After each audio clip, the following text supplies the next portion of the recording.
Onivia, League of Legends highlights. Let's see the Annie. I imagine Flandre will... Actually, I'm not sure what he'll head back towards here. A lot of things taken off the board with the Gwen gone as well. But, oh! What? Okay, right, it's getting invaded by Kanavi. Red versus Red. JJ finishes the buff, though. Did he actually see Kanavi? I'm not even sure if he dipped in time. Kanavi chasing him underneath the tower, not willing to let this one go for now. He's happy to go for the 1v1 and does get the big crook. JJ now turning this one into a fight. Knocked up 1v1 between the junglers, both on duelist. Scout moving over. JJ low on HP, trying to escape. Flashes the shock blast, gets first blood. And now 369 in trouble. Bubble over the wall as well. But it's 2 for EDG. And Yagao is sent packing. Yagao doing a good job there to make sure that Kanavi isn't falling too far behind. And I love the confidence from Kanavi to still go for that Scuttle Crab and go, you know what, I've got help from my team. Missing, it's gonna pull. No. Oh, Mako goes too far underneath the tower. Flash forward from LPC to get the 2v2 kill against... Where are you off to, Scout? He's DP'd back up top lane. They're trying to bait the play. Oh, Scout's waiting in the brush, Flandre pretending to overextend.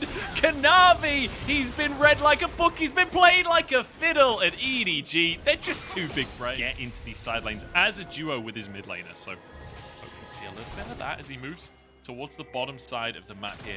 Mako and Viper trying to bait it, but they've got Yagao moving over as well. This could be a JDG play as Mako low on HP already, but he's tanky on this Leona. Walks into the brush to keep himself alive, and EDG staying grouped as a cluster. Beautiful team fighting here as JJ goes in to finish them. Viper's there. It's a second for the jungler and JD. Kanavi, who just a couple of years ago was considered the best jungler in the league, has been just completely out-mind game. And I mean... Oh, Yagao has actually pulled JJ under the tower, but that might not be the best play against a Lee Sin who can then kick you. JJ's in trouble, though. The shutdown could be available for Kanavi, but he can't follow it up. Mid lane, that'll be a couple more plates going over towards Scout.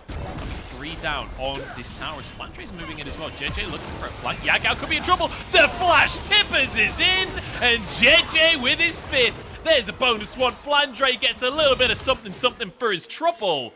And EDG just continue to press the accelerator. And I love the way EDG are using their teleports, right? Like, the whole theory behind why we're seeing the bot lane scope is because, look, you can't actually... Oh, hang on, Mako. Bit of a catch on Mako, but he is tanky. He is playing Leona at the end of the day. Viper moves in, but Viper doesn't have any mana to work with. Missing low on HP. LPC trying to go for a 1v3 at this point, but Mako's made it out. And now Viper can look to finish off LPC. In goes Scout. And just everything, big plays happen, but instead they've been able to take this Predator Annie, have those flash engages, sneak Scout into bushes, use that to their advantage where people think they're safe, but use that information against them. We come out of the room, we're going to play the game. How JDG we're going to play the game? Well, it doesn't feel like JDG gets to choose how. EDG that up as we've got a play going on in the top side as well. Trying to move in onto 369. Kanavi is there with him, but it's a 3v2 in favor of EDG, and it's just plenty more easy kills. Scout no longer 100%. That's a small win for JDG, I guess, as Kanavi is going to fall down as well. And it doesn't feel like JDG have anything they can do about this one. And you have to wonder, was this JDG getting read by EDG? Was this just both teams trying to make a play at the same time? But champions, and this is a team that is clearly still in form. So you can all laugh at JDG in Twitch chat. But this is a new version of their roster. You've got to give them time. But this is the hardest match they could have all year. Is their first game. They have got to pick onto Mako, though. And a tower elsewhere as well, so a little bit of bonus goal for JJ. Trying to finish some kills here. Kanavi will answer for his crimes, and it becomes a 1-for-1. It's a desperation, though, from JDG, because as you can see, you've still got Rift Herald taking that tier 2 top side, and they're going for more! There's just nothing left! They just won't stop. JJ is a man possessed. He just will not let them leave. 15-2, and look at JJ score, man. There's just no stopping EDG. They're just unbelievable right now. And look at the scoreline, right? We're like, you know, play around bot lane, the big brain, Viper, Mako, the 2v2. Well, he'll get one for himself here, looks like. He Good flash, but LPC also has his flash available. Actually staying for the 1v1. I'm not sure that was the correct play. Viper finishes him off, and now Flandre in a 1v2, but he just flashes on out and he's safe. Viper is not in the right spot on the map here, going underneath the inhib tower. And in the meantime, the rest Position on Baron if they want to. There's so much in EDG's favor right now. The thing is, Dagda, you say, you know, we were expecting a lot from Viper, but he is making an impact. He's making an impact on LPC's mental at this point. Oh, no, the Q went so slightly wide. Oh, he still gets the kick, and there's the tippers as well. I'm not sure you needed 2 ultis for that one, to be quite honest, but, you know. Good, so Scout going to be very difficult for JDG to deal with in this. Man, I hate that you can do this. Like, look how little damage he took. That's a full accelerated shock blast from a level 2 to a level 12 chase. Oh, he just gets battered back into the rise and finished off. That is just unfortunate for 369. And now a solar flare goes down to the bottom side. Viper finishes off missing and opens the curtains for more. I don't think he'll find much as he threw this, honestly. He's pressed his Q in the wrong direction. Not the greatest start to a play, I have to say. It's the second one, though, but he's just going to move over to the rest of his team. They'll finish off the tier 2 tower. They got tier 2. That's what we're talking about, guys. So people understand the concept, right? It's like, hey, we're going to build Manamune, ready to Q. Missing? Missing is the type of ping that is required for this situation. That's all that's happening here. Scouts found him. Viper's found him. Missing knows it's over. The quickness has been used.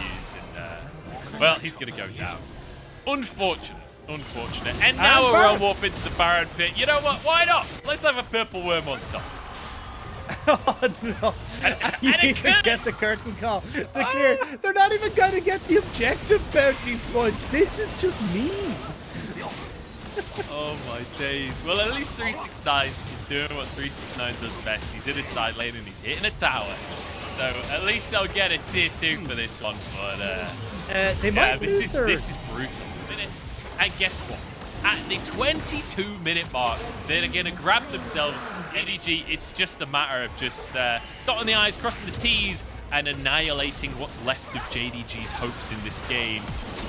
Gage coming in the mid lane, flash forward. Flandre gets him with the tibbers, and it's JJ to pick up the kill. Shot blast in from the side, and EDG just continue to style on the remains of JDG. Well, looks like we're going to be seeing a few more Annie bans potentially going into our games in LPL as Flandre bringing out the new champion, styling on JDG. Nexus turrets under fire, but there is only the counter minion at the moment. Yeah, but there'll be more. Reinforcements are on the way, Doctor. That's one tower going down. Viper, Gale forces forward to try and finish off Yagao. And now they engage quickness onto the whole team, but kicked away by JJ, who goes in, follows underneath the tower. Huge damage, though. Maybe a fight. The JDG? No, maybe not.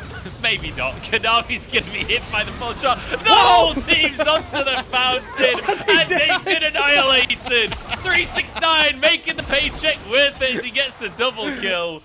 Oh, dear. EDG, they don't want to end it just yet. They're having a bit of fun. I love the way Viper's just like, what are you doing, lads? There's objective bounties. They get going back, but I mean, even with all that, they still can't. Take 2 should be a little bit more successful. There's no realm war for Skip.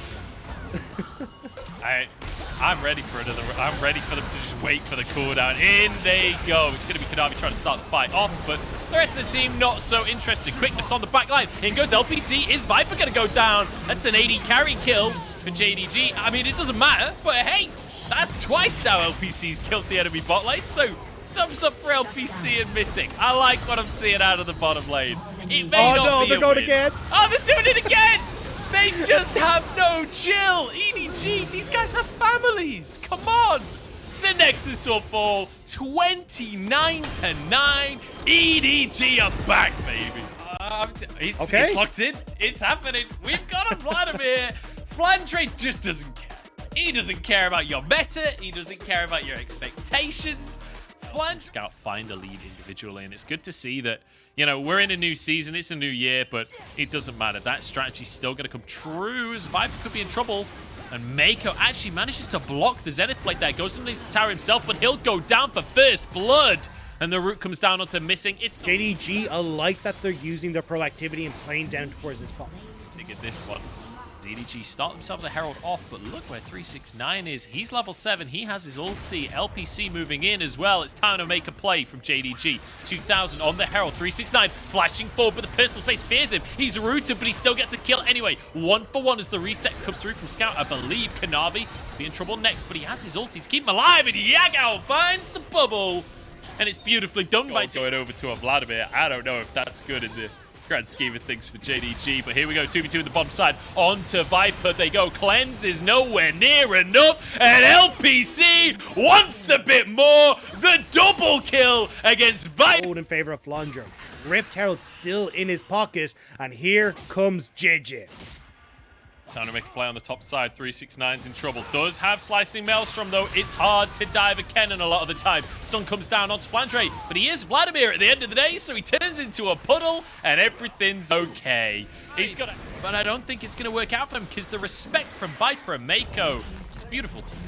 It's just that annihilating towers, much more about the team fight. So still working away on those plates, and in the meantime, it's going to be traded for a tier 2 in the top side of the map here.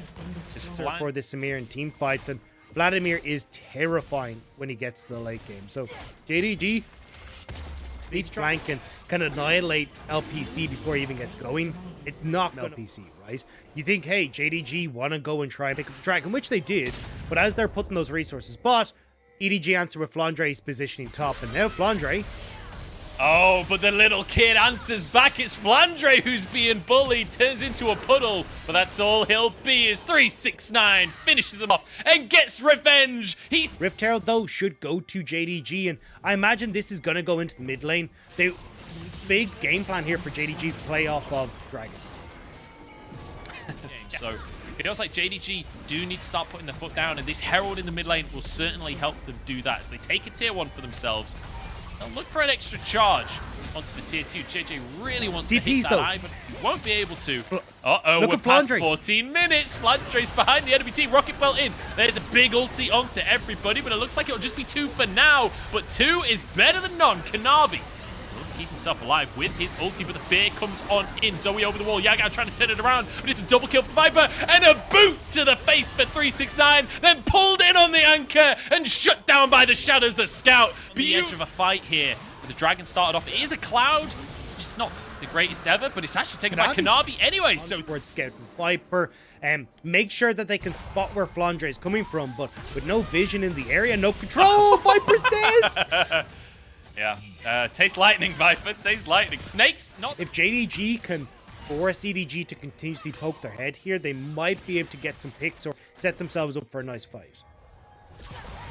And it does feel like both teams quite have to go for a fight in this one. A lot of big ultis as JDG going to be locked up to start this one off, but it's actually huge damage as LPC finds one already in the fight, and he's got his style points. He's ready to ulti if he can find a target. Mako low, finished off by 369, and now it's Flandre on the front line, has to use the cleanse, turns into a puddle, and it will save his life for the time being. Now a curtain call as they try and get some kills on the exit. EDG looking for anything.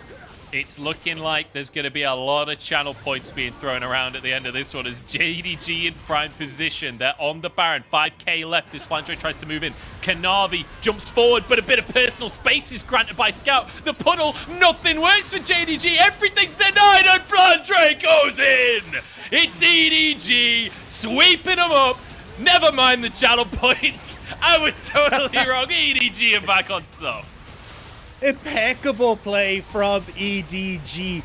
369's trying to hide, make sure he can get that big ult, and they just outplay it so well. And now it's EDG on the Baron. Now it's EDG with control of this game, and they can look to once more close this out in a 2-0 fashion. But I'm willing to commit to. Personal space is a very good ability. With the Medjai's on 10 stacks as well. Not to mention his boots, of course. He's feeling real strong, and Vex, when you get a few items, starts to blow people up. So when we see that ulti hitting, that will lead to kills. But a curtain call will be the ulti we're talking about now, as Yagao's been caught and there's no way out. A couple more shots go through, and suddenly what felt like a JDG favored game just a couple of minutes ago now feels like EDG are knocking on the door of another win.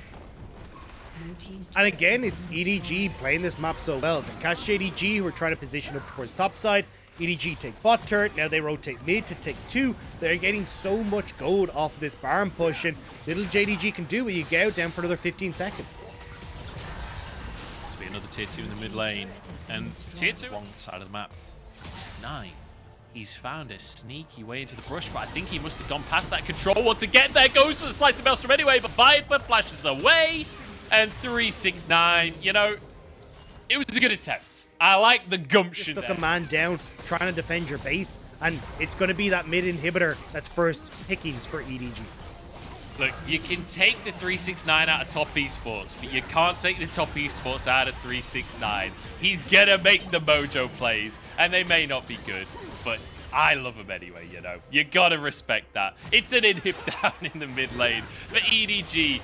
As JDG looking for a couple of picks if they can find them, but never frost. All of the CC coming down onto Kanavi. His ulti will keep him safe for the time being as JDG look for a little bit more engage onto the team, and it's Scout to go down first. Kanavi retreating low on HP as the rest of the team trying to follow it up. LPC spinning around, but EDG somehow are coming out on top. And JJ, can he carry the fight? Blanche's alongside him as Mako's gone down. And actually, up on the top side, 369 gets 2 for himself. And suddenly, it's sweeping statements about the future of this organization, Dagda, as they go towards the second Drake in this one.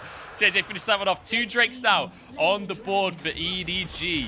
And they can move up towards this Baron that we talked about before. TP coming through. It's Scout behind enemy lines here, missing, trying to start the fight. This 369 might be able to stop Scout joining the fray. Shadows needs to come on through, but Scout's just stunned up. He can't get into the play, but personal space saves the day. Fears across the team, and he strikes fear into the heart of any JDG fans at home. JJ looking to chase down Yagao, who's just desperately fleeing with his tail between his legs. Oh, the TP isn't going to be cancelled. There's no kick available, and it means Yagao gets out with his life, but that's all he's got. Oh, yeah, it doesn't look like 369 would be getting the 3-6. What is that damage? Almost finishes both of them, but he hasn't finished the point. Baron on the cards once again as EDG go for it. And I mean, let's be honest, there's no universe this is even contestable. And 7 kills for 369. He has now finished that voice staff. He's got healing reduction. If he can get onto Viper, this is still fightable for JDG.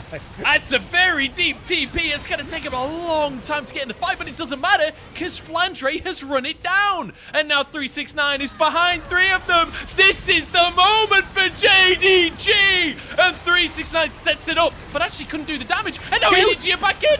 Scout is doing it. LPC spinning around, but he can't quite finish the kills off. The curtain call comes through. How the hell did EDG win that? Andre, but EDG, they're just too far ahead, and the wave is there, Munch. This is it. That's gonna be that. It's a bit of a heartbreaker for JD. Oh, the inhib response. I think it's still gonna be the end of the game. It's a heartbreaker for JDG. After that fight looked so good. He got the 3-man ulti. It felt like that was gonna be it, but no Zhonya's, no stopwatch, and no win for JDG. EDG get them.